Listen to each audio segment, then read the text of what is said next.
Star classes में आप सभी का वेलकम है, स्वागत है। और आप लोग अच्छे से तैयारी कर रहे होंगे, बहुत लगन से, और समय का ज़्यादा से ज़्यादा यूज कर रहे होंगे एग्ज़ाम के लिए। और मैंने जो मॉडल सेट बताया था वो 67 तक मैंने बता दिया था। आज से मैं जो स्टार्ट कर रहा हूँ 68। जो मॉडल सेट का जो वीडियो गया था वो लाइव क्लास गया था। आज जो है रिकॉर्डेड वीडियो जाएगा यूट्यूब पे, आप A to Z देख लीजिए। और कल संडे को बांका डिस्ट्रिक्ट में बांका क्लास में टेस्ट है 10 बजे से 12 बजे तक। 10 से 12 100 ऑब्जेक्टिव रहेगा, सब्जेक्टिव नहीं, सिर्फ ऑब्जेक्टिव रहेगा। और सब टॉपिक का मिला हुआ रहेगा, इंपॉर्टेंट सब ऑब्जेक्टिव रहेगा, जो आपका एग्ज़ाम 2024 में मैच करेगा। टाइप उसी का रहेगा, डिजिट चेंज हो सकता है, लेकिन वैसा ही टाइप रहेगा जो एग्ज़ाम 2024 में आपको ऑब्जेक्टिव पूछा जाएगा। और जैसा पैटर्न रहेगा उसी तरह का टेस्ट होगी।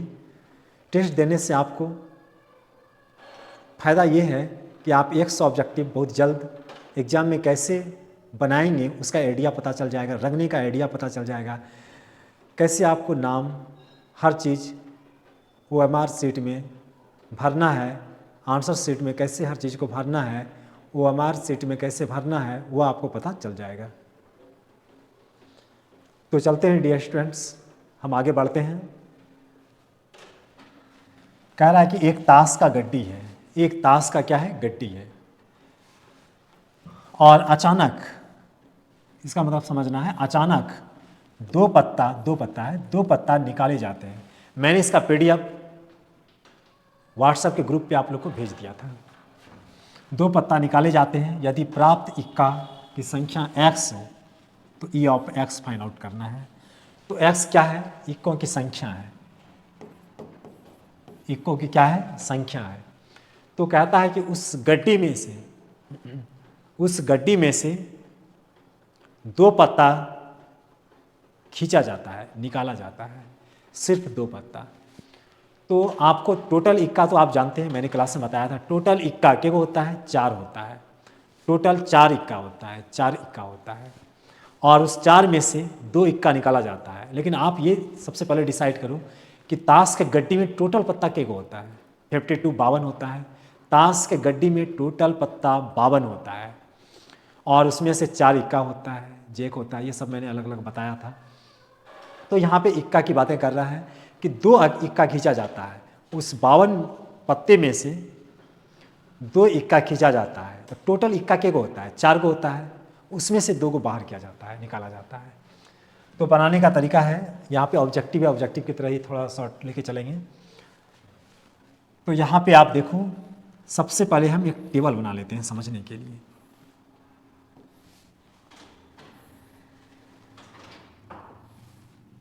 यहाँ पे हम x ले लेते हैं, संभावित मान, और यहाँ पे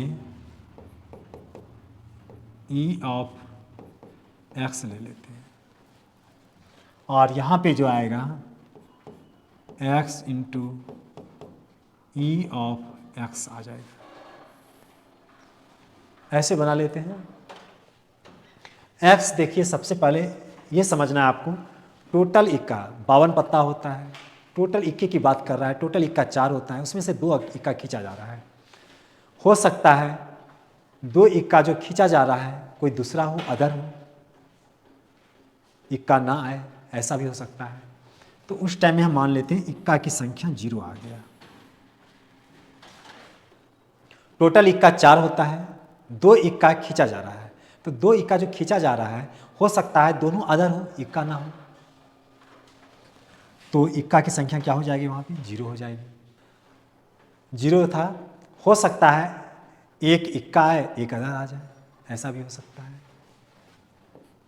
2 को हो रहा है, 2 को खींचा जाता है, हो सकता है एक इक्का आ जाए और दूसरा अलग आ जाए, बेगम आ जाए, जैक आ जाए, कुछ अलग आ जाए, ऐसा भी हो सकता है।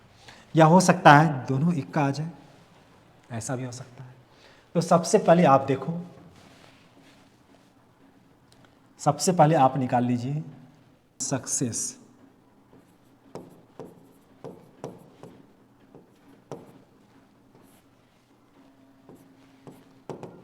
उसके बाद निकाल लीजिए फेल्वर।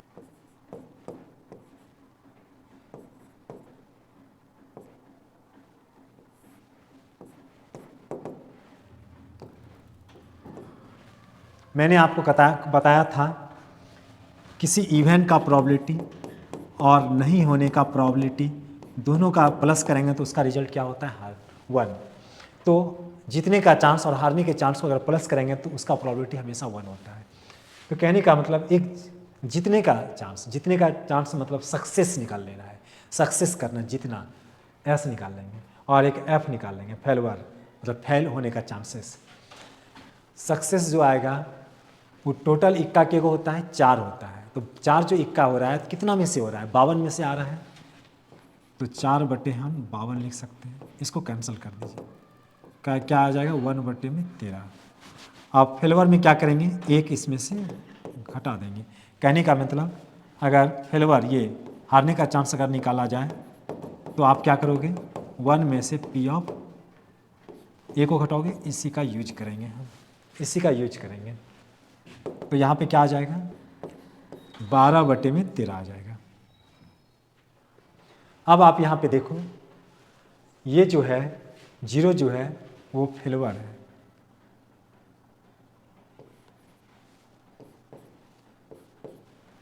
ये जो है फेल्वर है, मतलब दोनों इक्का, दोनों बार जो चांस होता है वो फेल हो जा रहा है। 2 इक्का निकाला जाता है, दोनों चांस में फेल हो जाता है दोनों।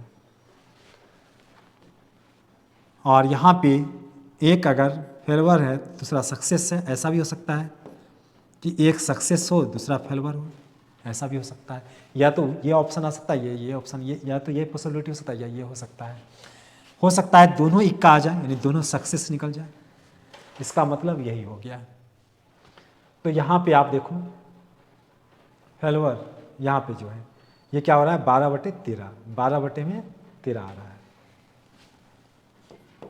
12 बटे में 13,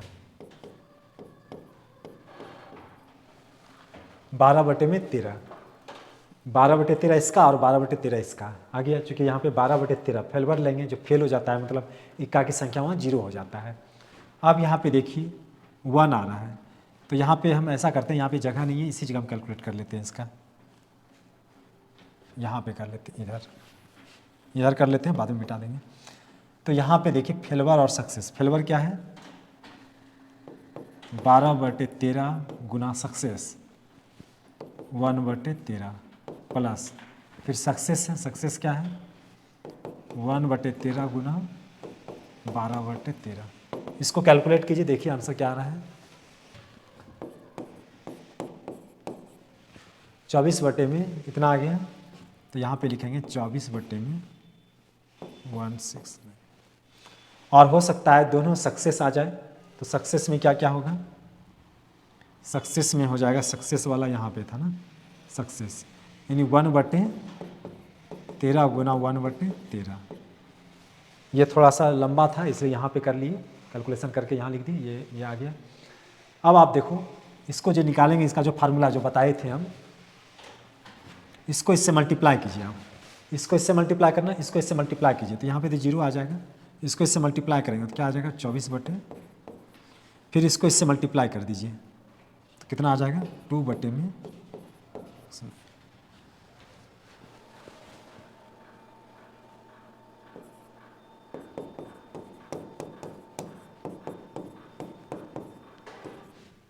इसका एलसीएम ले लीजिए, क्या आ जाएगा 26 बटे में 169। इसको इससे कैंसिल कर दीजिए, जैसे कैंसिल करेंगे तो कितना आ जाएगा 2 बटे में 13। ये वाला आंसर करेक्ट होगा, डी नंबर आंसर करेक्ट होगा। सबको प्लस कर देंगे और 2 बटे में 13। इस तरह का क्वेश्चन बताया था मैंने क्लास में प्रोबेबिलिटी में।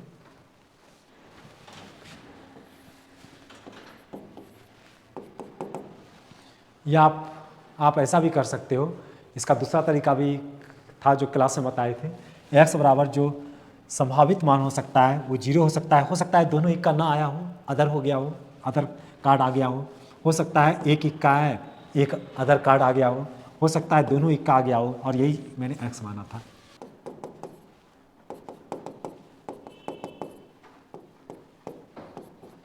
P ऑफ 0 का मान, P ऑफ 1 का मान और पी ऑफ 2 का मान। ऐसे मैंने क्लास में बताया था।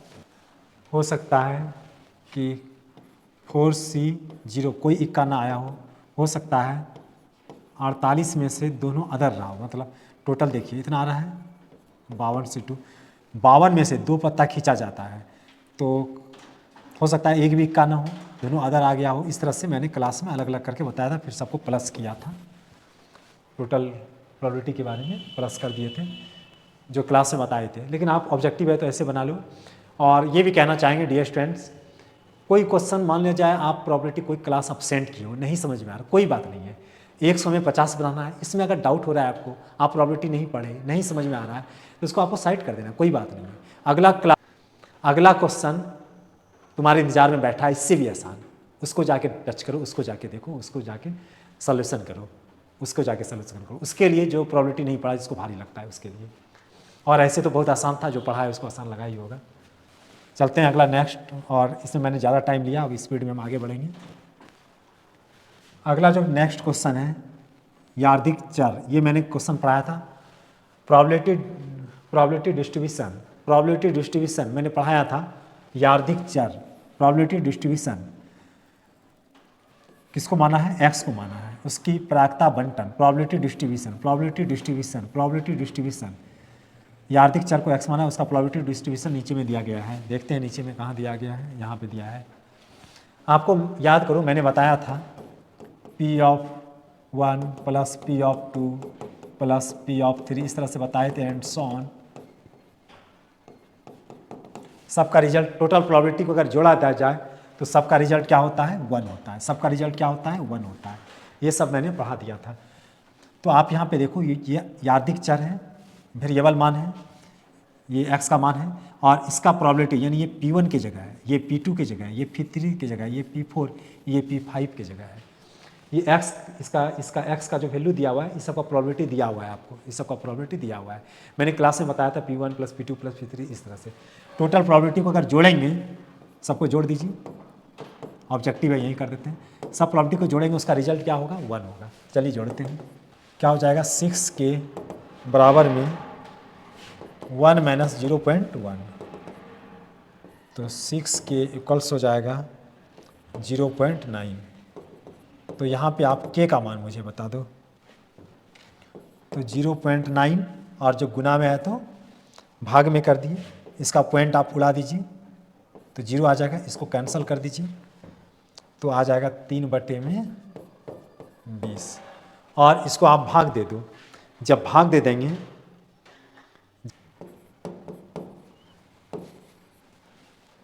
0.15, ये वाला आंसर करेक्ट होगा। जब आप भाग देंगे तो ये रिजल्ट आएगा, ये भी नंबर, आंसर करेक्ट होगा। बस कुछ नहीं था, इस तरह से टेबल बना हुआ रहे, अगर ऑब्जेक्टिव में एग्जाम में सबको क्या करना, प्लस कर देना, 1 के बराबर कर देना, और इसी से के का मान निकाल लेना, ऑप्शन देख लेना कौन सा रिजल्ट सही है। क्वेश्चन में जब दिया हुआ रहेगा प्रायिकता बंटन यानी प्रोबेबिलिटी डिस्ट्रीब्यूशन जब दिया हुआ रहेगा तब, और इसी से आपको टेबल से ही पता चल जाएगा आपको, ये प्रोबेबिलिटी डिस्ट्रीब्यूशन का सवाल है। चलते हैं अगला नेक्स्ट क्वेश्चन डियर स्टूडेंट्स।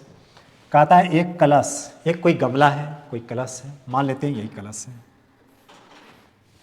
और यहाँ पे कहता है 5 लाल तथा 2 काली गेंदें। 5 को लाल गेंद ले लीजिए, रेड बॉल ले लीजिए, 1 ball, 2 ball, 3 ball, 4 ball, 5 ball. कहता है 2 काली गेंदें यानी ब्लैक बॉल ले लिए 2। कहता है 2 गेंदें, इसका मतलब समझना अचानक का मतलब उधर देखे, किधर भी देख रहे हैं इधर से निकाल लिए 2 बॉल, उधर देख रहे हैं इधर से 2 बॉल निकाल लिए, उसको कहते हैं अचानक, समझना है इसको। यदि x काली गेंदों की संख्या हो तो निम्नलिखित में से कौन x का संभावित मान होगा, पॉसिबिलिटी निकालना है। किसका, काली गेंदों की संख्या निकालना है, इस पे टारगेट करो, काली गेंदों की संख्या निकालना है, काली गेंदों की संख्या निकालना है, उसी को यहाँ पे क्या माना है, x माना है।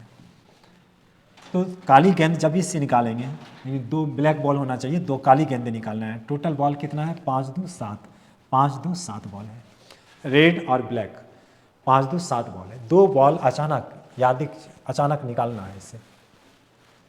तो 2 बॉल जब भी निकालेंगे हो सकता है, उसको सबसे पहले देखिए तो क्या माना है, x बराबर माना है, इसको नोट कीजिए x बराबर। 2 बॉल हम उधर देखिए, इधर से 2 बॉल निकाल लीजिए, हो सकता है दोनों ब्लैक नहीं आके रेड ही आ जाए, तो ब्लैक का संख्या बताइए क्या होगा, 0 होगा, नथिंग, कुछ नहीं रहेगा। 2 बॉल अचानक जब हम निकालेंगे, हो सकता है कि काली गेंद नहीं आके हाथ में दोनों रेड बॉल आ जाए, तो ब्लैक की संख्या आप बताइए क्या होगा, तो ब्लैक उस टाइम में 0 हो जाएगा। हो सकता है कि ब्लैक की संख्या 1 हो, एक ही ब्लैक आ जाए एक रेड आ जाए, एक ब्लैक आ जाए एक रेड आ जाए, ऐसा भी हो सकता है। हो सकता है दोनों रेड बॉल ही आ जाए, अचानक निकालना है, इस तरह से निकालना है, तो दोनों हो सकता है रेड आ जाए, ये ब्लैक आ जाए, तो ऐसा होता है, ऐसा ही पॉसिबिलिटी हो सकता है ना। आप और अच्छा समझना चाहोगे, जैसे मैं क्लास में समझाया था, अगर उस तरह से समझना चाहोगे तो आप ऐसे लिख दो, हो सकता है दोनों रेड आ जाए, आर आर, हो सकता है रेड ब्लैक आ जाए, हो सकता है ब्लैक या रेड आ जाए, हो सकता है दोनों ब्लैक ही आ जाए। तो आप देखो तो आपको ब्लैक बॉल की संख्या देखना है, ये एक्स जो है ब्लैक बॉल की संख्या है एक्स, तो इसमें ब्लैक बॉल के गो है बताइए, कुछ नहीं है, नथिंग, 0 है। इसमें ब्लैक के गो है 1 है, इसमें ब्लैक के गो है 1 है, 1 है, इसमें ब्लैक के गो है 2 गो है। और आपको पता है किसी भी सीरीज को जो होता है अरेंज करके लिखते हैं, तो 0 1 और 2, 0 1 2, और देखिए यही चीज़ मैंने निकाला था यहाँ पे डायरेक्ट, यहाँ पे ऑब्जेक्टिव में इस तरह से निकाल दिया। इसी तरह से सीरियल वाइज, इस तरह से जब कोई ऑब्जेक्ट रिपीट करता है 1 1 2 टाइम्स रिपीट कर रहा है, तो 1 को 2 बार रिपीट कर रहा है तो एक ही बार लिखेंगे, सीरियल तरीके से लिखना है। तो ये जो रिपीट किया, ये जो आंसर आया क्या आया, 0 1 2। तो यहाँ पे देखिए क्या कहता है कि x का संभावित मान 0 भी हो सकता है, 1 भी हो सकता है, 2 भी हो सकता है, यानी 0 भी हो सकता है, 1 भी हो सकता है, और 1 भी हो सकता है और 2 भी हो सकता है। तो यहाँ पे ये नहीं पूछ रहा है, क्योंकि आंसर इसमें ज़्यादा है, आंसर इसमें तीनों है, ज़्यादा आंसर है। कहता है कि x का संभावित मान कौन नहीं है, इस पे ध्यान दीजिए, कौन नहीं है, कौन नहीं है, 0 भी है, 1 भी है, 2 भी है, क्या नहीं है, क्या 3 बॉल है इसमें, 3 वाला जो दिया हुआ है 3 बॉल है, नहीं है, तो ये आंसर करेक्ट होगा, ये सब नहीं होगा, क्योंकि यहाँ कहता है नहीं, कह रहा है नहीं, नहीं, तो 3 नहीं है, क्योंकि बॉल की संख्या 2 है, ऐसे भी आप देख सकते हो, बॉल की संख्या जो है मैक्सिमम आपको क्या वो निकलेगा, पॉसिबिलिटी 2 ही हो सकता है, 2 ही रिजल्ट आ सकता है, 2 ही बॉल हो सकता है, तीसरा बॉल तो आएगा नहीं, क्योंकि बॉल तो हमको 2 ही निकालना है, तीसरा नहीं हो सकता। तो इसमें कहता है कौन संभव नहीं हो सकता है, 3 को बॉल संभव नहीं हो सकता है, 3 बॉल नहीं निकल सकता है, 3 इसमें नहीं है, 3 आंसर करेक्ट हो जाएगा। एक कहता है ये वाला सिक्का वाला है 10 टाइम्स, यानी 10 बार उछालने पर 10 जीत आने की प्रायिकता, यानी प्रोबेबिलिटी, चांसेस, संभावना निकालना है। तो यहाँ पे कह रहा है 10 बार उछालने पर 10 जीत आने की प्रायिकता, यानी 10 बार उछाला जाता है सिक्के को, टॉस किया जाता है, सिक्के को जब भी करते हैं टॉस करते हैं, 10 बार टॉस किया जाता है और 10 जीत आने की प्रायिकता, तो 10 में 10 का रहा है, तो क्या हो जाएगा, 10 से 10 हो जाएगा। सबसे पहले देखो 10 से 10 वाला किधर है, इधर इधर है, 10 से 10, ठीक है, 10 से 10, यानी 10 बार टॉस किया जाता है और 10 जीत आने की, तो इसको किस तरह से अरेंज करेंगे, 10 से 10, परम्यूटेशन एंड कॉम्बिनेशन पढ़ाया था हमने, उसी पे अरेंज होगा, 10 से 10। तो कहता है जीत आने की प्रायिकता, आप बताओ सिक्के में जो सिक्के का जो प्रोबेबिलिटी होता है वो क्या होता है, हाफ होता है, 1/2 होता है, जीत और हेड हाफ हाफ में बढ़ जाता है। कोई सिक्के को टॉस करेगा तो आधा % चांस है कि टेल आएगा, आधा % चांस है कि हेड आएगा, तो यहाँ पे कह रहा है जीत, तो सिक्के का प्रोबेबिलिटी जीत कह रहा है यहाँ पे, तो क्या हो जाएगा, हाफ हो जाएगा, हेड भी कहता यानी टेल भी कहता फिर भी हाफ हो जाता है, यहाँ जीत कर रहा है मतलब हेड कर रहा है, तो हाफ हो जाएगा, और कितना में 10 बार में कह रहा है, तो यहाँ पे क्या लग जाएगा 10, तो ये आंसर आएगा। ये सब तो आंसर होगा नहीं, 9 बार कह रहा है यहाँ पे, ये वाला सही होगा, 10 में 10 बार और फिर 10 जीत आने की प्रायिकता, तो इसका प्रोबेबिलिटी क्या हो जाएगा, सिक्के में हेड या टेल का आने की संभावना क्या होता है, हाफ होता है, और 10 टाइम्स कह रहा है 10 बार, तो ये वाला आंसर हो जाएगा, बहुत आसान था। चलते हैं अगला नेक्स्ट क्वेश्चन। देखिए अगला प्रोबेबिलिटी का क्वेश्चन है, ये सब भी सबसे पहले P of A P of B दिया हुआ है, ये भी रिजल्ट दिया हुआ है, इसको फाइंड आउट करना है। तो आप ऐसा करो, कुछ दिया हुआ नहीं है कि इंडिपेंडेंट है कि डिपेंडेंट, ये सब कुछ नहीं है, सिर्फ उसका रिजल्ट आपको फाइंड आउट करना है। तो आप इसका एडिशन थ्योरम लगा दीजिए, P of A plus P of B minus P of A, यहाँ इंटरसेक्शन है तो यहाँ पे क्या हो जाएगा, यूनियन हो जाएगा। मैंने सब बता दिया था आपको। अगर यहाँ पे ए यूनियन बी हम लिख दें समझाने के लिए, ए यूनियन बी लिख दें, तो एडिशन थ्योरम में आपको क्या बताए थे, P of A plus P of B plus P of A intersection B हो जाएगा। अगर यहाँ पे इंटरसेक्शन है तो वहाँ पे यूनियन होगा, यहाँ पे यूनियन है तो यहाँ पे इंटरसेक्शन होगा, ऐसे आपको याद रखना होता था। माइनस था यहाँ पे, इस तरह से आपको याद रखना होता था। तो यहाँ पे देखो, इसको मैं मिटा देता हूँ क्योंकि मुझे तो इसका ज़रूरत है। चलिए, पी ऑफ ए का मान बताइए क्या दिया हुआ है, 5/11। पी ऑफ बी का मान 6/11 माइनस यूनियन का मान दिया हुआ है 8/11। आप इसका एलसीएम निकाल लो और बताओ कितना रिजल्ट आएगा। ये क्या हो जाएगा, 11 minus 8/11, 3/11। C number answer correct होगा, सी नंबर आंसर। अगला नेक्स्ट क्वेश्चन देखिए, अगला नेक्स्ट क्वेश्चन देखिए, P of B find out करना है। ये किसी कंडीशन पे नहीं है, पी ऑफ बी। तो आप ऐसा करो, इसको मालूम करने के लिए, ये आपको दिया हुआ है, राइट, ये भी आपको दिया हुआ है। ऐसा करते हैं, एडिशन थ्योरम लगा देते हैं, इसमें या इसमें, इसमें या इसमें एडिशन थ्योरम लगा देते हैं। तो एडिशन थ्योरम लगा देते हैं इसमें, तो क्या है, P of A union B बराबर होता है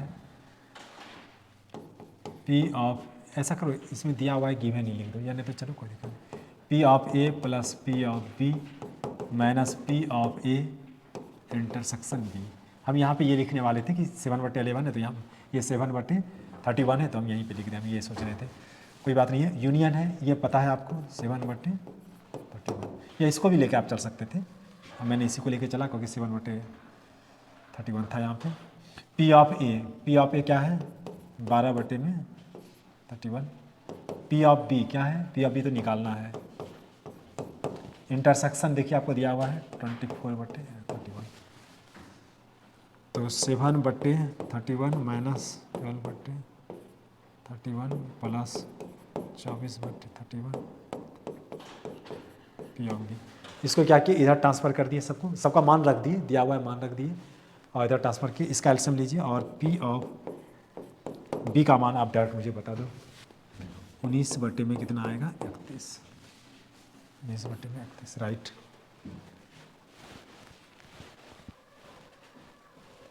देखिए ये सब बताएं, ये कंडीशनल प्रोबेबिलिटी का सवाल है क्योंकि A/B है। सबसे पहले हम कंडीशनल को थोड़ा सा याद कर लें। P ऑफ A/B होता है, इसका फॉर्मूला मैंने बताया था, A intersection B/P of B। P of G/F रहता है, मैंने बताया था, दोनों का क्या करते हैं, इंटरसेक्शन करते हैं और नीचे वाले से क्या करते हैं, इवेंट से भाग दे देते हैं, डिवाइड कर देते हैं। ये सब बताए थे क्लास में। आप देखो यहाँ पे उसी तरह से P of A intersection B, और किससे भाग देना है, नीचे वाला प्रोबेबिलिटी से भाग दे देंगे। तो इसका रिजल्ट देखिए कितना दिया हुआ है इंटरसेक्शन का, और P ऑफ B भी दिया हुआ है 19/13। ये इससे कैंसिल हो गया, 4/9 आंसर आया, 4/9 आ गया। अगला नेक्स्ट सवाल, यहाँ पे देखो बहुत आसान सवाल है, स्वतंत्र घटना। स्वतंत्र घटना, आपको दिक्कत हो हिंदी में तो आप इंग्लिश भी देख सकते हो, इंडिपेंडेंट इवेंट्स का रहा है। और मैंने बताया था इंडिपेंडेंट इवेंट्स की बात करें, सबसे पहले आप देखो इसका यूज करो, ये कंडीशनल फॉर्म पे है, इसका कंडीशनल हटाओ, तो P of E intersection F बटे में क्या हो जाएगा, P ऑफ F। अब आप देखो यहाँ पे क्या है, इंटरसेक्शन है, तो इंटरसेक्शन है तो यहाँ पे दिया हुआ है स्वतंत्र घटना है, तो दोनों का इवेंट का प्रोडक्ट आप कर दो।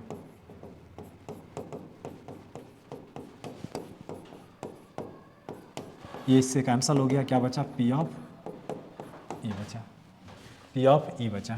तो P ऑफ E देखो कहाँ है, पी ऑफ ई, ये आंसर करेक्ट होगा। अगला नेक्स्ट सवाल, यहाँ पे भी इंटरसेक्शन है तो वहाँ पे ध्यान देंगे कहीं ना कहीं इंडिपेंडेंट तो नहीं ना है। देखते हैं इंडिपेंडेंट है, इंडिपेंडेंट इवेंट है, स्वतंत्र घटना, इंडिपेंडेंट इवेंट है, तो दोनों इवेंट का क्या हो जाएगा, प्रोडक्ट, प्रोडक्ट हो जाएगा, राइट।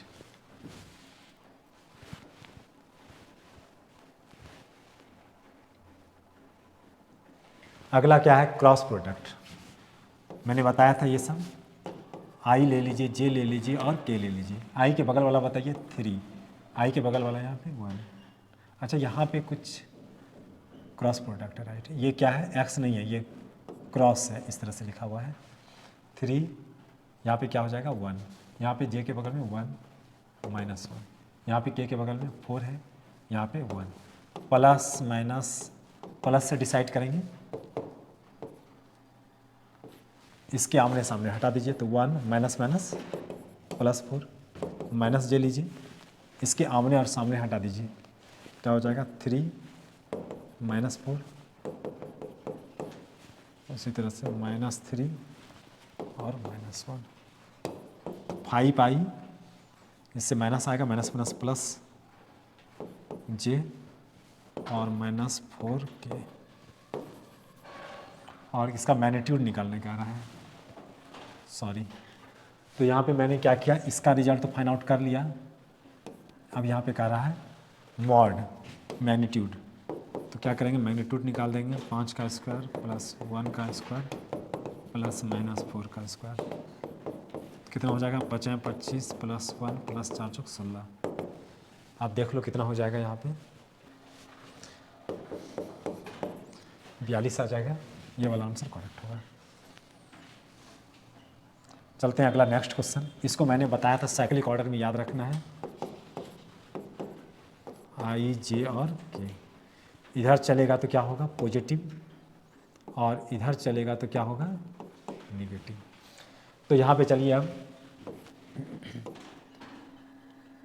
आई है जे क्रॉस के, जे क्रॉस जे के क्या होगा, आई बताएगा, आई हो जाएगा, ठीक।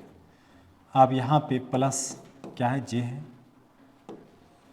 और इसका निकालिए आई क्रॉस के, आई क्रॉस के, आई क्रॉस के, तो आई क्रॉस के उल्टा चल रहा है, आई क्रॉस के उल्टा चल रहा है, तो माइनस जे हो जाएगा, माइनस जे प्लस के है, आई जे तो क्या हो जाएगा, के हो जाएगा। अब यहाँ पे देखिए, आप बना लेंगे कि अपना अपना, क्या मैंने बताया था, अपना पराया रहेगा तब 0 होगा, अपना पराया रहेगा तब 0 हो जाएगा, अपना अपना 1 हो जाएगा। और यहाँ पे आप प्लस माइनस माइनस अपना अपना 1 हो जाएगा, यहाँ पे भी अपना अपना क्या हो जाएगा, 1 हो जाएगा, ये से कैंसिल हो जाएगा, 1 आंसर आएगा। फार्मूला याद रखना, अपना पराया होगा तो 0 होगा, अपना अपना होगा तो हमेशा 1 होगा। याद रखने का ट्रिक मैंने बता दिया था क्लास में। अब ये भी बहुत आसान है, x मल्टीप्लाई कर दीजिए, एक्स आई प्लस एक्स जे प्लस एक्स के। आप कैप लगाओ या एरो लगाओ, कोई फर्क नहीं पड़ता, क्योंकि ये स्पेशल वेक्टर है इसलिए। तो ये कहता है इकाई सदिश है। आप यहाँ पे सेंटेंस को पढ़ो, इकाई सदिश कहने का मतलब इसका मैग्नीट्यूड का रिजल्ट क्या है, 1 है, और मैग्नीट्यूड है तो आप क्या करोगे, पॉजिटिव स्क्वायर रूट ले लोगे, x square plus x square plus x square. I के बगल का, जे के बगल का, के बगल का किसके बराबर है, 1 का बराबर। इसको प्लस करेंगे क्या हो जाएगा, 3x स्क्वायर बराबर में 1, तो 3x स्क्वायर अगर उसको उधर ले जाएं तो क्या आ जाएगा, 1 पे पावर हाफ, 3x स्क्वायर बराबर 1, एक्स स्क्वायर बराबर 1/3, एक्स बराबर क्या हो जाएगा, प्लस माइनस 1/√3। तो कौन सा आंसर आएगा, plus minus 1/√3, B number answer correct होगा। यहाँ पे देखिए अगला एक सवाल है और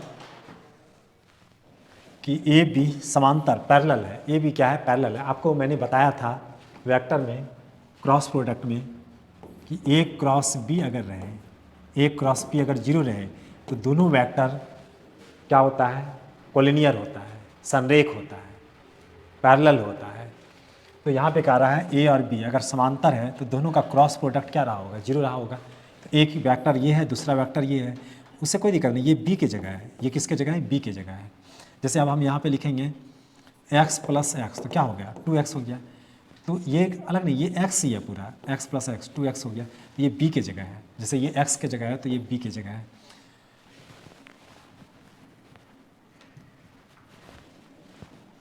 तो उसी तरह से ये किसके जगह है, b की जगह है। दोनों का क्रॉस प्रोडक्ट जीरो, ये भी सही है, ये भी सही है, और आगे देखें ये भी सही है। तो यहाँ पे कह रहा है इनमें से सभी, तो आपको तो यहाँ पे एक ही ऑप्शन करेक्ट करना है, इनमें से सभी। ए भी सही था, बी भी सही था, सी भी सही था, इसका मतलब इनमें से सभी सही है। तो ये सब ऑप्शन को काट देना है यहाँ पे, ठीक है ना। इनमें से सभी का मतलब ये भी आंसर सही है, ये भी आंसर सही है, ये भी आंसर सही है, यानी तीनों आंसर क्या सही है। तो डी नंबर आंसर करेक्ट हो जाएगा। अगला देखिए, अब ग्राफ का सवाल है, ग्राफ का ऑब्जेक्टिव, ग्राफ का भी ऑब्जेक्टिव 2024 में छप चुका है। कहता है ऋणात्मक व्यवरोध, इसका इंग्लिश आप यहाँ पे देख लीजिए, फ्लोइंग द नॉन निगेटिव कह रहा है यहाँ पे। आप देखो ज़्यादा कुछ पढ़ना नहीं है, बस बिहार बोर्ड वाला स्टूडेंट यहाँ पे मैन जो देखता है क्या कह रहा है, नॉन निगेटिव, नॉन का मतलब नहीं, निगेटिव नहीं होना चाहिए, निगेटिव नहीं होना चाहिए, इसका मतलब पॉजिटिव होना चाहिए। तो पॉजिटिव कब होता है, जब कोई डिजिट, कोई भी चीज़ क्या होता है, जीरो से बड़ा या बराबर होता है, या वाई का भी मान क्या होगा, जीरो से बड़ा या बराबर। तो जीरो से बड़ा होना चाहिए, तो क्या होगा, जीरो से बड़ा और बराबर, जीरो से बड़ा और बराबर, ये वाला हो जाएगा। कहता है नॉन निगेटिव, निगेटिव नहीं होना चाहिए, मीन्स पॉजिटिव होना चाहिए और जीरो होना चाहिए, क्योंकि आपको मैंने बताया था ये जीरो है, 1 2 3 -1 -2, ये क्या है, पॉजिटिव है, ये क्या है, निगेटिव है। और जीरो को जीरो कहते हैं, जीरो को इंटीजर बोलते हैं, जीरो से बोलते हैं। तो निगेटिव नहीं होना चाहिए, ये वाला नहीं होना चाहिए, ये वाला। तो क्या होगा आप ही बता दो, पॉजिटिव होगा और क्या शामिल होगा, जीरो होगा। तो आप कह सकते हो कि x जीरो से बड़ा है और बराबर भी है, कहने का जीरो से बड़ा तो आया ही 1 से आगे, और जीरो भी शामिल है, इसलिए बराबर का सिंबल लगा, इसलिए ये वाला आंसर करेक्ट होगा। यहाँ पे कहता है उद्देश्य फलन, यानी ऑब्जेक्टिव फंक्शन, यहाँ पे देखिए इंग्लिश में दिया हुआ है ऑब्जेक्टिव फंक्शन। ऑब्जेक्टिव फंक्शन कहते हैं जिस पे मैक्सिमम या मिनिमम वैल्यू फाइंड आउट करते हैं, जिस फंक्शन पे मैक्सिमम या मिनिमम वैल्यू फाइंड आउट करते हैं उसी को कहते हैं objective function. Objective function, objective function यहाँ पे क्या हो जाएगा, जेड बराबर। आप याद करो मैक्सिमम और मिनिमम वैल्यू जब आप निकालते थे तो जेड बराबर लेके आगे बढ़ते थे, जेड बराबर जो इक्वेशन रहता था उसी से आप मैक्सिमम या मिनिमम वैल्यू निकालते थे, उसी को ऑब्जेक्टिव फंक्शन कहते हैं। और अदर जो इनक्वालिटी रहता है उसको सब्जेक्टिव फंक्शन कहते हैं। यहाँ पे आप क्रॉस मल्टीप्लिकेशन कर दीजिए, 9 9 81 11 7 77, कितना हो जाएगा, 4 हो जाएगा, 4 हो जाएगा आंसर। चलिए अगला आते हैं नेक्स्ट क्वेश्चन में। ये जो ग्राफ है, सबसे पहले मैंने क्या बताया था आपको, इसका जो टेबल खींचना पड़ता है तो सबसे पहले लाइन का पता करते हैं। लाइन बताता है कि मेरा एरिया लेफ्ट साइड है या राइट साइड है, तो पहले लाइन को डिसाइड कर लेते हैं। इसके बाद इस तरह से हम लोग टेबल खींचते थे, आप याद करो, एक्स वाई का मान, एक बार एक्स को जीरो लेते थे, एक बार वाई को जीरो लेते थे, आसान बनाने के लिए, स्मार्ट वर्क करने के लिए, हार्ड वर्क नहीं, स्मार्ट वर्क। 10th क्लास में आपने हार्ड वर्क भी किया था, लेकिन यहाँ पे स्मार्ट वर्क करना है। एक्स जीरो है तो वाई का मान बताइए, 4 हो जाएगा, और इसका मान जीरो है तो इसका मान 4 हो जाएगा। कहने का मतलब एक पॉइंट आपको क्या आया, एक पॉइंट आपको आया 0,4, दूसरा पॉइंट आया 4,0। ये सब निकालना कोई ज़रूरी नहीं है एग्जाम में, ये मैं समझाने के लिए अभी निकाला, आपको डायरेक्ट ये पॉइंट निकालना है, ये वाला पॉइंट निकालना है। और क्या कहता है, अधिकतम मान, अधिक मान का रहा है, अधिकतम मैक्सिमम वैल्यू का रहा है, तो जीरो तो लेना कोई ज़रूरी नहीं है, 0 पॉइंट लेना कोई ज़रूरी नहीं है, क्योंकि जीरो में तो और भी कम वाला मान आ जाएगा। आपको अधिकतम मान चाहिए, अधिक से अधिक मैक्सिमम मान चाहिए, तो इसको लेना कोई ज़रूरी नहीं है। जब न्यूनतम मान कहेगा, मिनिमम वैल्यू कहेगा, तो इस पॉइंट को भी लेना आपको ज़रूरी हो जाएगा, क्योंकि ग्राफ जब भी होता है फर्स्ट क्वाड्रेंट में आएगा, तो एक जब भी ग्राफ बनेगा तो ये जीरो वाला भी पॉइंट उसमें शामिल रहता है। तो यहाँ पे ये दोनों पॉइंट आया, ये दोनों पॉइंट हम क्या करेंगे, ऑब्जेक्टिव फंक्शन में रख देंगे, यही ना ऑब्जेक्टिव फंक्शन है, इसमें रख दीजिए आप मान, यहाँ पे रखिए 0 रखिए, 4 रखिए, 7 चौक क्या हो गया 28 हो गया एगो वैल्यू, ये मान रखिए आप, ये x का मान है, ये y का मान है, यहाँ पे रखिए 5 चौक 20 हो गया। कहता है अधिकतम मान, तो क्या हो जाएगा 28 हो जाएगा आंसर 5। इसमें भी कह रहा है मैक्सिमम वैल्यू, इसमें भी कह रहा है मैक्सिमम वैल्यू। तो यहाँ पे क्या करेंगे, x 0 लेंगे तो y का मान 2, y 2 लेंगे तो इसका मान 0 हो जाएगा। अब यहाँ पे देखो, यहाँ पे आप रखो जल्दी से, यहाँ अगर 0 रखेंगे तो 0 हो जाएगा, तो कितना आ जाएगा -6 को मान आएगा। यहाँ पे 2 रखेंगे तो 4 दूनी 8 हो जाएगा, उधर वाला पॉइंट 0 हो जाएगा। तो यहाँ पे कह रहा है अधिकतम मान, तो मैक्सिमम वैल्यू, तो क्या हो जाएगा 8 हो जाएगा। ये वाला आंसर करेक्ट होगा। 0 0 नहीं लेंगे, 0 0 इसलिए नहीं लेंगे क्योंकि हमको मैक्सिमम मान चाहिए, 0 वाला तो ऐसे ही कम कर देगा। अगला नेक्स्ट क्वेश्चन, हाँ यहाँ पे देखिए, यहाँ पे कहता है न्यूनतम मान, यहाँ पे कह रहा है न्यूनतम मान, मिनिमम वैल्यू, मिनिमम वैल्यू। तो यहाँ पे आपको क्या करना पड़ेगा, एक 0 0 भी पॉइंट लेना पड़ेगा और इसी इनक्वालिटी से यहाँ से एक बार x को 0 लीजिए तो y का मान बताइए, तो y का मान हो जाएगा, इससे भाग दे दीजिए, 2 हो जाएगा, 3 दूनी 6। और एक बार हम इसको 0 लेंगे, y को 0 लेंगे तो x का मान 2 3 6 3 हो जाएगा। अब यहाँ पे आप ऑब्जेक्टिव फंक्शन पे यहाँ पे रख के मान पता कीजिए, 0 0 रखेंगे तो 0 हो जाएगा, यहाँ 0 हो गया, 2 हो गया, 7 दूनी 14, यहाँ पे 0 हो जाएगा y का मान, और इसका मान 3 रखेंगे 15। आपको क्या निकालना है, न्यूनतम मान, सबसे छोटा वैल्यू, तो 0 आ जाएगा। आपने देखा यहाँ पे 0 0 का भी ज़रूरत पड़ा, क्यों, क्योंकि न्यूनतम मान निकालना था इसलिए। देख लीजिए अगला क्वेश्चन भी क्या दिया हुआ है, न्यूनतम मान दिया हुआ है, मिनिमम वैल्यू, मिनिमम वैल्यू। तो सबसे पहले आप ऐसा करो, 0 0 पॉइंट ले लो जल्दी से, एक बार x को 0 लो तो y का मान बताओ, y का मान हो जाएगा 4 से भाग दे दो, क्या क्या आ जाएगा, -30 32, और एक बार आ जाएगा 0, न्यूनतम मान का रहा है। तो यहाँ पे देखो 0 0 रखे, लेकिन 0 से भी छोटा क्या है, -30 है, -30 है, तो मिनिमम वैल्यू ये हो जाएगा, क्योंकि 0 से भी छोटा है, इसलिए ये रिजल्ट आएगा।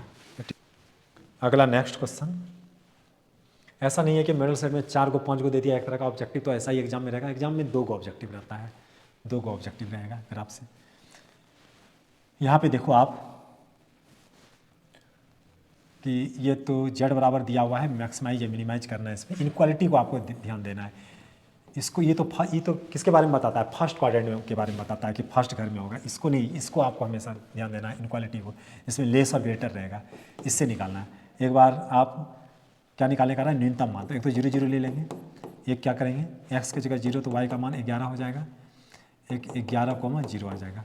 अब आप यहाँ पे देखो, इसमें मान रख करके देखो तो एक मान आ रहा है, 0 0 रखेंगे 0 आ जाएगा, एक बार 11 रखेंगे तो ये 0 हो जाएगा, -11 रखिएगा तो 11 8 80, और एक बार 11 रखेंगे इधर 0 हो जाएगा तो -77। तो यहाँ पे कह रहा है क्या, न्यूनतम मान, सबसे छोटा मान क्या आ गया, ये हो गया, सी नंबर आंसर करेक्ट होगा। अगला नेक्स्ट क्वेश्चन देखिए, यहाँ पे कहता है मूल बिंदु से दूरी, इसका मतलब है कि ये ओरिजिन वाला पार्ट है 0 0 0, और ये जो ये ओरिजिन वाला बिंदु है, और ये जो है 2,4,6 है, इसके बीच का डिस्टेंस कर रहा है। तो आपको मैंने बताया था डिस्टेंस जब भी निकालोगे, इसमें से इसको घटाओगे तो 2 ही होगा, इसका स्क्वायर कर दो, इसमें से इसको घटाओगे 4 ही होगा, इसमें से बताओ इसका हो जाएगा 4 चौक 16 6 जाके 36, 56 आ जाएगा, जिसमें आ जाएगा 2 रूट अंडर, ये आंसर आएगा। अगला नेक्स्ट क्वेश्चन,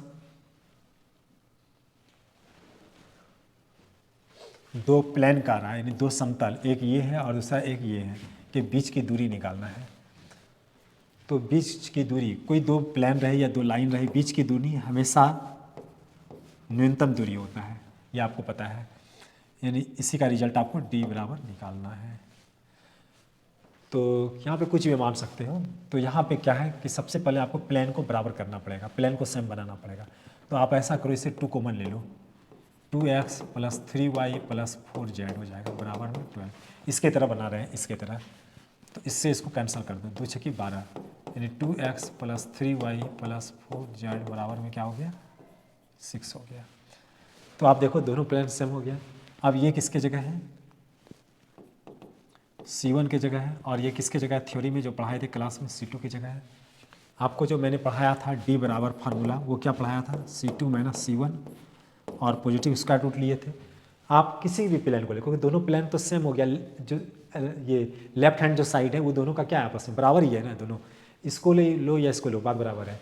तो x के बगल का, y के बगल का और z के बगल का स्क्वायर करके जोड़ देना है, यानी आपको फार्मूला में बताए थे इस तरह से हम। और डिस्टेंस कभी निगेटिव नहीं आता है तो मॉड लगाने बताए थे मैंने, तो उसी से हम निकाल लेंगे। डी बराबर C2 क्या है 6 हम माने थे, 6 - 4। ऐसे तो पॉजिटिव आ रहा है लेकिन मॉड लगाओ या न लगाओ कोई फ़र्क नहीं पड़ेगा यहाँ पे। और 2 दूनी 4, 3 तिया 9, C का स्क्वायर यानी 4 चौक 16, 2/129। डी नंबर आंसर करेक्ट होगा। अगला नेक्स्ट सवाल,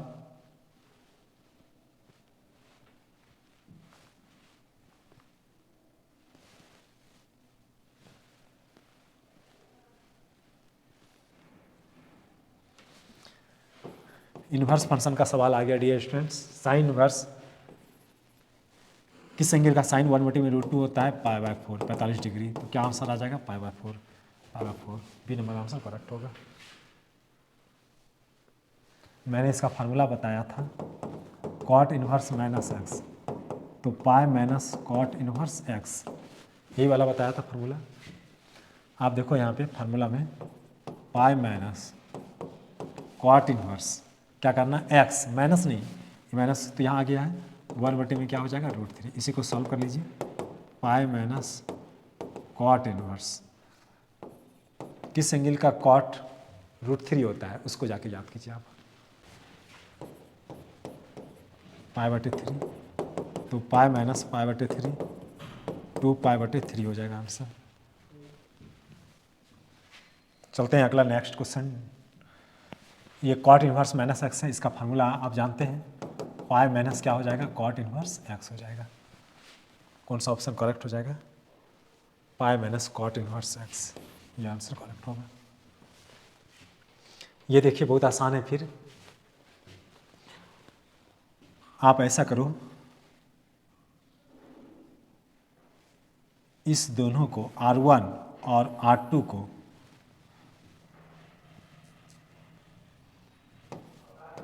R1 को चेंज कर दीजिए, R2 माइनस R1 कर दीजिए, नहीं तो आप, तो R2 माइनस R1, तो R2 ये वाला हो गया माइनस R1, इसमें से घटाएंगे तो क्या आएगा -1 आएगा। फिर इसमें से R2 माइनस R1 करेंगे तो कितना आ जाएगा -8, इसमें से फिर घटाइए, यानी R2 ये वाला पार्ट है और R1 ये है, तो इसमें से घटाएंगे तो क्या हो जाएगा 2 हो जाएगा। तो यहाँ पे क्या है 3 -2 और 9, फिर क्या है -1 -8 और 2। अब यहाँ पे देखो ये वाला और ये वाला क्या है आइडेंटिकल है, एक जैसा है, तो इस डिटर्मिनेंट का वैल्यू क्या होगा 0 हो जाएगा। मैंने जैसे यहाँ पे देखा लगा कि यहाँ पे -1 है, तो इसमें से घटाने के बाद माइनस वाला आ रहा था, लेकिन यहाँ पे क्या है R1 में छोटा ही बड़ा है, घटाएंगे प्लस में ये आ जाएगा। इसका फार्मूला तो आपने याद किया है, कंडीशन पे ध्यान नहीं देना, इसको देखिए 2 tan इनवर्स x का फार्मूला है ये। बीच का कौन का मैंने फार्मूला क्लास में आपको अच्छी तरह से बताया था, कॉस थीटा निकालना रहे तो A1 A2 plus B1 B2 plus C1 C2, और रूट अंडर था A1 का स्क्वायर प्लस B1 का स्क्वायर प्लस C1 का स्क्वायर, A2 का स्क्वायर प्लस B2 का स्क्वायर प्लस C2 का स्क्वायर।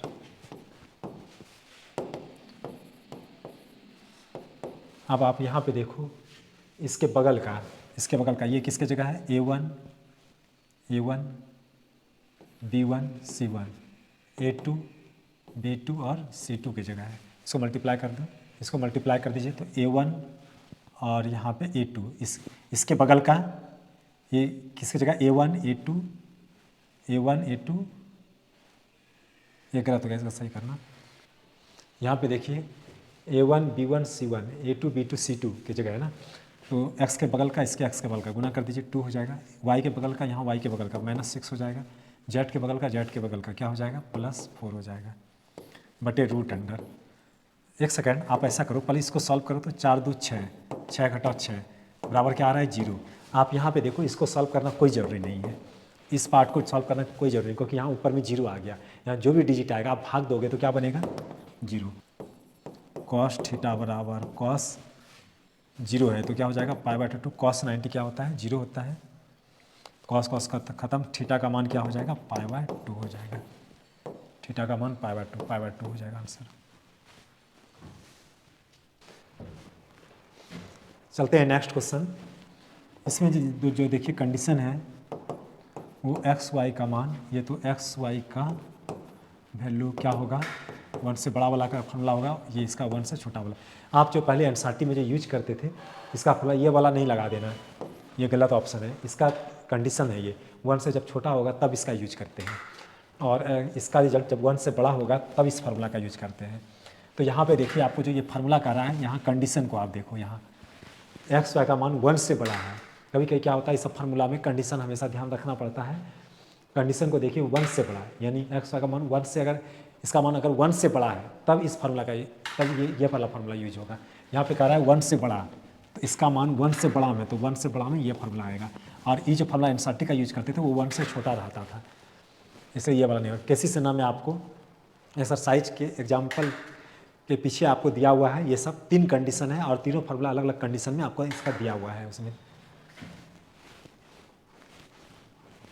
अगला नेक्स्ट सवाल कहता है दिक् अनुपात, इंग्लिश में देख लीजिए आप, दिक् अनुपात यानी डायरेक्शन रेशियो, दिक् अनुपात यानी डायरेक्शन रेशियो, रेशियो कहीं जरूर होगा,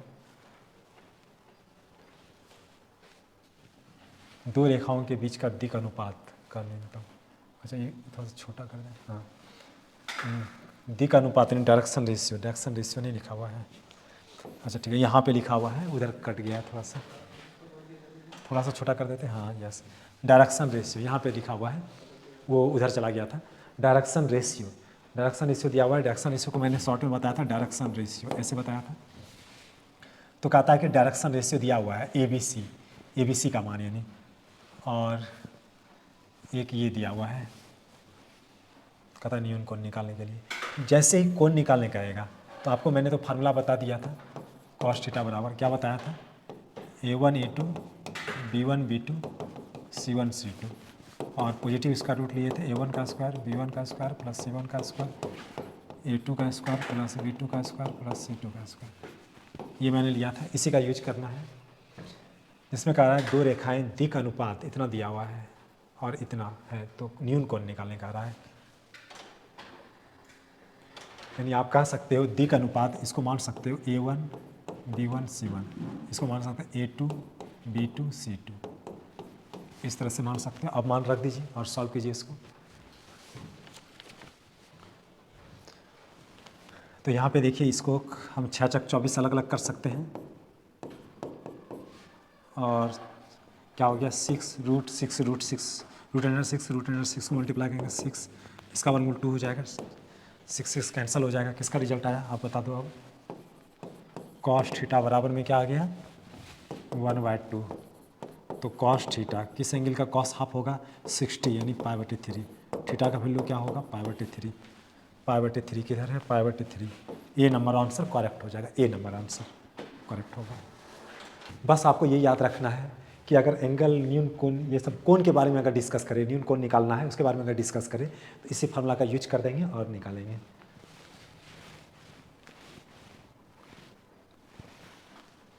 अब वही स्ट्रेट लाइन है जो बार बार मैंने बात कर रहा था, क्लास में डिस्कस कर रहे थे और बहुत अच्छी तरह से मैंने बता दिया था, समझा दिया था। मैंने बताया था किसी पॉइंट से कोई लाइन अगर पास करता है तो, और उससे डायरेक्टेड कोई लाइन दिया हुआ रहे या नहीं तो 2 पॉइंट रहे, मैंने इस तरह का इक्वेशन आपको बताया था, x - x1/a y - y1/b z - z1/c। ABC क्या है डायरेक्शन रेशियो है, डायरेक्टेड लाइन जिसका डायरेक्शन रेशियो दिया हुआ था। और यहाँ पे x1 y1 z1 क्या है, वो पॉइंट है जिस पॉइंट से ये लाइन पास करता है, इसके सिवा कोई दूसरा लाइन ना हो, क्योंकि इससे डायरेक्टेड कोई लाइन दिया हुआ है, इसी डायरेक्शन में चलना है। और एक था x - x1/x2 - x1 y - y1/y2 - y1 बराबर z - z1/z2 - z1। ये दोनों जो इक्वेशन है सेम इक्वेशन है, बस ये यूज तब करते हैं जब 2 पॉइंट दिया हुआ रहता है, ये यूज तब करते हैं जब 2 पॉइंट से डायरेक्शन रेशियो आपको पता रहता है। तो दोनों सेम है, आप जैसा यूज करो। यहाँ पे 2 पॉइंट दिया हुआ है, आप इसको यूज कर लो या इसी से आप डायरेक्शन रेशियो पहले निकाल लो, या बाद में अगर निकालना है डायरेक्शन रेशियो तब इसमें रख करके आप निकालो। अगर पहले निकालना है तो ABC आप पहले निकाल लो तो इसी का यूज कर लो, आपको बाद में निकालना है तो इसका यूज करो, दोनों सेम है। तो आप यहाँ पे देखो इससे डायरेक्शन 2 पॉइंट में लाइन दिया हुआ है, कहने का मैं ये पॉइंट दिया जो दिया हुआ है 3, 5, 7, और एक पॉइंट जो दिया हुआ है वो क्या है 249, 2 पॉइंट दिया हुआ है, इसको हम हटा देते हैं, क्योंकि जब 2 पॉइंट है तो इसके सिवा कोई दूसरा लाइन नहीं होता। 1 पॉइंट रहेगा तो लाइन इधर से भी, इधर से भी, इधर से भी कुछ भी हो सकता है, लेकिन 2 पॉइंट है तो एक और केवल एक ही लाइन होगा, इसके सिवा कोई दूसरा लाइन नहीं होगा। तो यहाँ पे 2 पॉइंट से कोई लाइन पास कर रहा है जो इसी स्ट्रेट लाइन का इक्वेशन निकालना, समीकरण कर रहा है, इक्वेशन कर रहा है, समीकरण कर रहा है। तो यहाँ पे 2 पॉइंट है लाइन पे और इसका इक्वेशन निकालना रहेगा। तो आप ऐसा करो, डायरेक्शन रेशियो यहाँ पे निकाल लो, डायरेक्शन रेशियो निकाल लीजिए, डायरेक्शन रेशियो। तो घटाइए, इसमें से इसको घटाओ, अगर इसमें से इसको घटाएंगे तो सबको घटाना पड़ेगा, अगर इसमें से इसको घटाएंगे तो सब ऑब्जेक्ट को इसमें से इसमें घटाना पड़ेगा। तो आप घटा लो और बताओ क्या आएगा जल्दी से। यहाँ पे क्या आएगा, 1 माइनस 2 आ जाएगा। डायरेक्शन ये किसके जगह आया, ABC की जगह आया डायरेक्शन रेशियो। और यहाँ पे देखो 2 पॉइंट है जो x1 y1 z1 का मान है और ये किसका मान है, x2 y2 और z2 का मान है। मैंने डायरेक्शन रेशियो निकाल लिया। अब यहाँ पे देखिए जो इक्वेशन आएगा, जब डायरेक्शन रेशियो पता चल गया आपको तो इक्वेशन जो बनेगा, तो यहाँ पे हम बना देते हैं x माइनस x1।